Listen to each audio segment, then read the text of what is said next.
This Liberty Sports Update is brought to you by Beacon Credit Union. Yeah, extremely proud of our kids last week and the way they bounced back and from a difficult loss. Obviously a 1-point loss on the road to an ACC team was hard to swallow.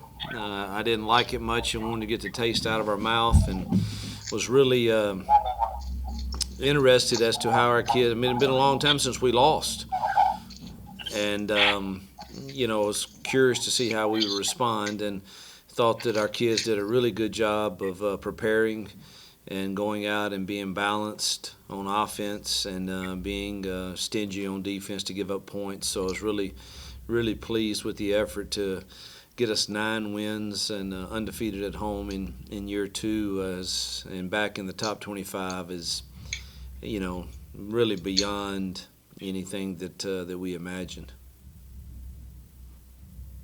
All right, thank you, Coach. We'll take questions at this time. If you have a question, use the raise hand feature here on Microsoft Teams.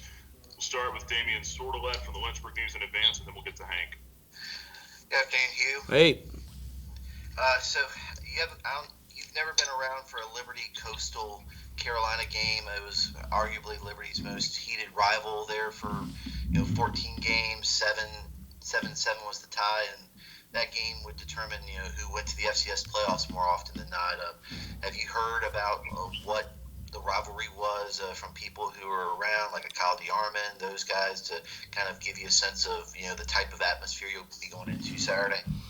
I haven't yet. I know nothing about it. I do have Bevins and KD are going to give me a tutorial this afternoon, but I'll be very straight with you, man, like I always am. I was a part of the most heated rivalry I think there is in college football, and I've never seen something because it's heated. I've never seen that help you win, ever. I've only seen it hurt you. And so I don't need this to be a rival game to get my juices flowing. It's a top 25 matchup, a chance for us to win 10 games. So I'll get educated on it, but I'll be very disappointed if our kids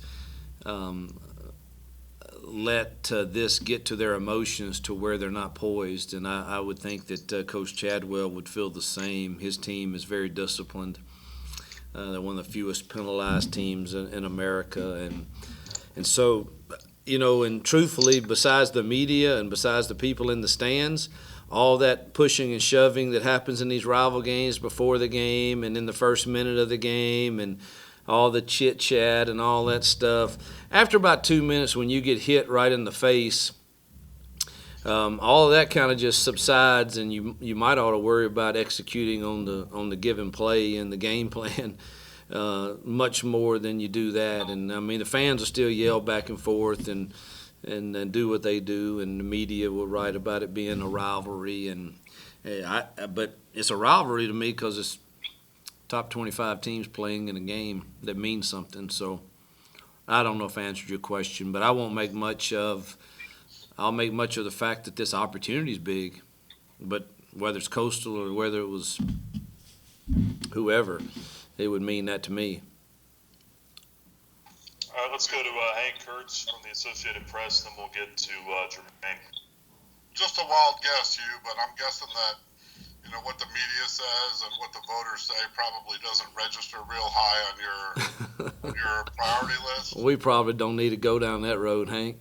Well, here's my question. Does getting back in the top 25 kind of suggest some kind of validation for what you guys have done? Oh, yeah. I didn't. These are two separate discussions. I like it when they're in our favor. I like the media and when they're in our favor. But I think we've earned that in 2020.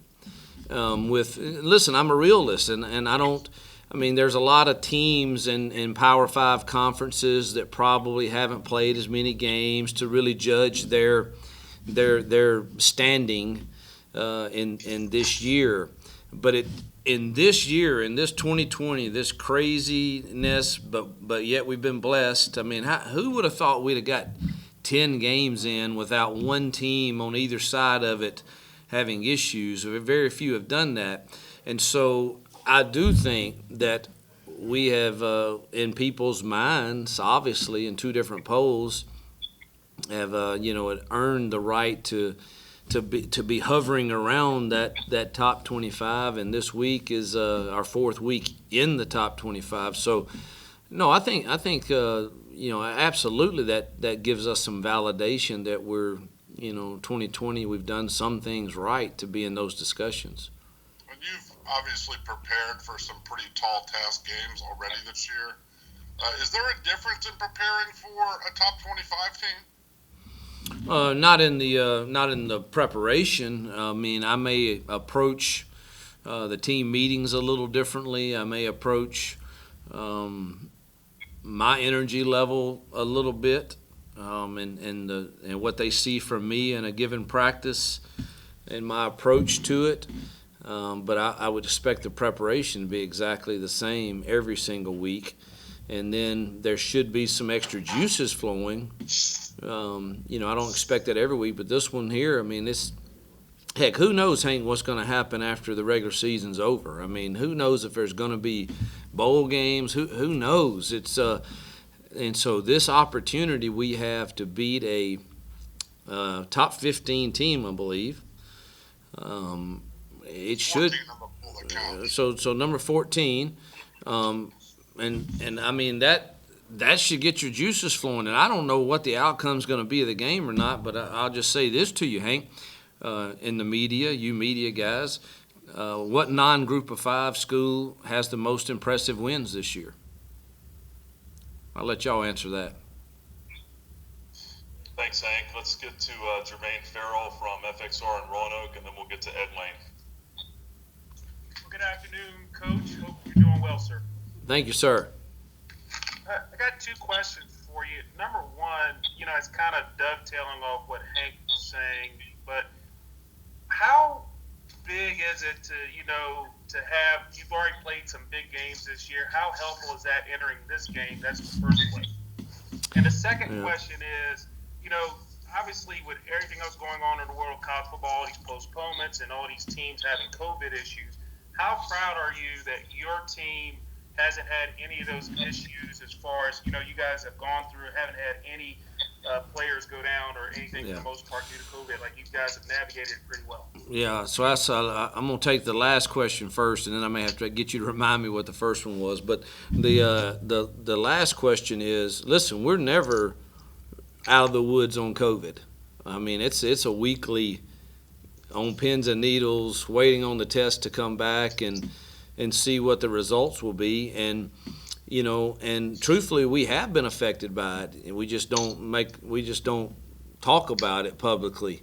And we've had but we haven't had the cases of it to where it really altered us terribly. So we have been blessed in that regard.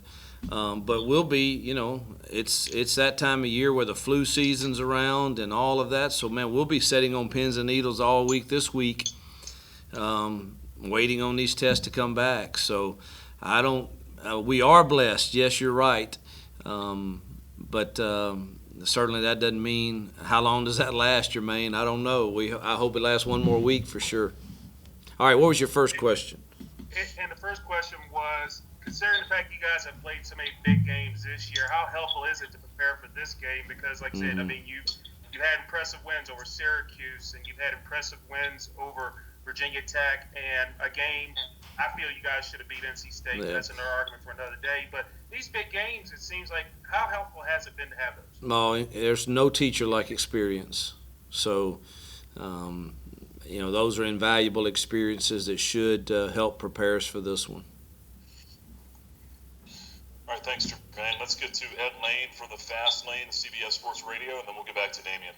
Hugh, to kind of build off what Jermaine said, not just the wins that you guys have had, but a lot of your most resume impressive performances and games have been on the road. How has that, and how will that prepare you guys going on the road to a ranked opponent like Coastal? Yeah, again, all of those experiences, will play into this, and it's not like, we have a plan for every single road game depending on the kickoff time, and, we won't change that. Our kids will be very aware of what that plan will be, and I think there's sometimes something about going on the road that kind of unites you a little bit more sometimes, particularly in big opponent games, especially when you're not favored. I think that if handled rightly, that draws you together a little bit more. So, we've always fared fairly well on the road, and I think it's because of our approach. All right, next up, let's get to Damian, and then we'll go to John Manson. I wanted to check in on a few guys who missed Saturday's game and see if they're going to be available. Shadro Lewis, Anthony Butler. Let's go one at a time, man. So, all right, Shadro should be good. All right, Anthony Butler. Questionable, but hopeful. Okay. Tim Kid-Glass with a foot injury. Doubtful. C.J. Yarbrough with a concussion. Hopeful. All right. Dion Biggins and Brendan Schlittler. Hopeful, but probable. Both of those probable. All right. Thank you. Yep.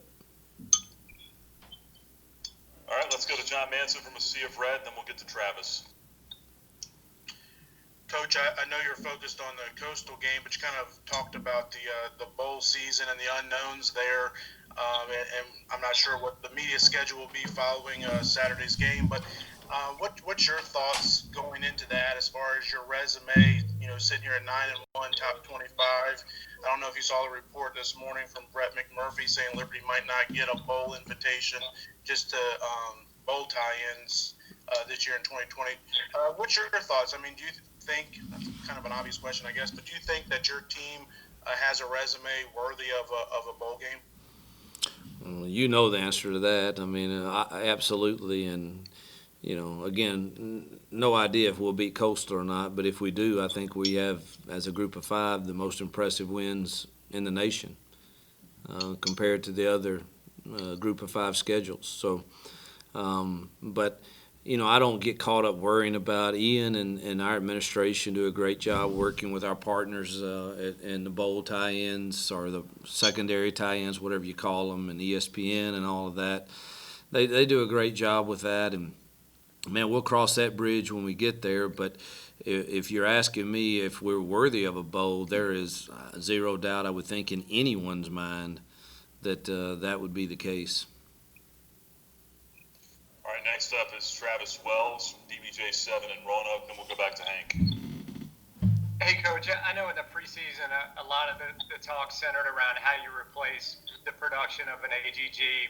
Can you just speak to the job that this group of receivers has done, and even Saturday seemed to take another step forward, but collectively that group's been pretty solid? Yeah, we've been solid, and I'll tell you, Travis, it's been a challenge because we've never been healthy there. I don't remember one full game that we had everybody for the entire game, and so that's been a challenge. And so give credit to Coach Harris and those kids that have collectively, been able to produce enough production there for us to be balanced and create explosive plays. So, I think Shaw has really come on and had more of a role. And, of course, DJ and DeMario are solid. And Noah's slowly getting back. And C.J. Daniels has been his bright spot as a freshman. And, hopefully we can get C.J. Yarbrough and Javion Lofton back. And Brody Brums played his role. It's definitely been a corporate effort. Hey, Hugh, a lot of coaches have talked about just the toll this season has taken on them mentally, and just with all the ancillary stuff that goes around besides preparing a football team. And you probably have somewhat of an advantage in that you guys are doing firsts and getting ranked and all that stuff.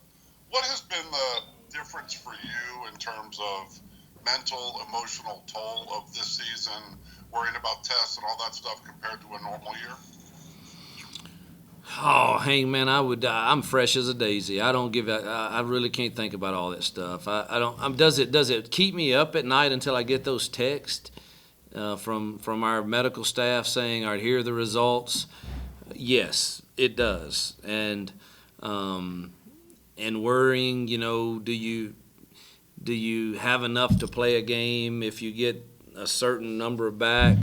All of that can cause you to have some worry, but I typically am really quick to just pop out and say, all right, that's what it is. What do we do to find a way to compete?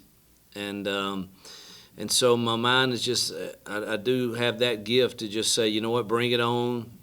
I can't control that. I can't control the results of that test. If it's safe for us to play, then dang it, it's my job to get our team ready to play. And that's kind of the approach that keeps me from not, getting too stressed, I guess. Have you guys ever been close to being to concerned about whether it was a good idea to play or not? Not to this point. Thank you. All right, next let's go to Damian Sordelat from the Lynchburg News and Advance. Then we'll have time for a couple more. All right, Hugh, I'll ask you a question about Coastal Carolina. Did you get a chance to watch Saturday's game against Texas State? And it was a different game for them because of how bad the conditions were down there. But what have you seen from them, and especially on the defensive side of how they've been able to play and get to the quarterback and turn some interceptions into some points? They're really talented, really well coached. They're a team that finishes. They're a team that plays hard, that plays disciplined. So you got to give Coach Chadwell and his staff a lot of props. They've got a great system on offense that scares you to death because you have to fit the triple option, yet they can throw it, and they have a quarterback that don't turn it over and is athletic to hurt you with his legs. So it's nobody has stopped them. So obviously they know what they're doing there. Then defensively, they're as fundamentally sound as any team I've ever watched, and they're in the right spot.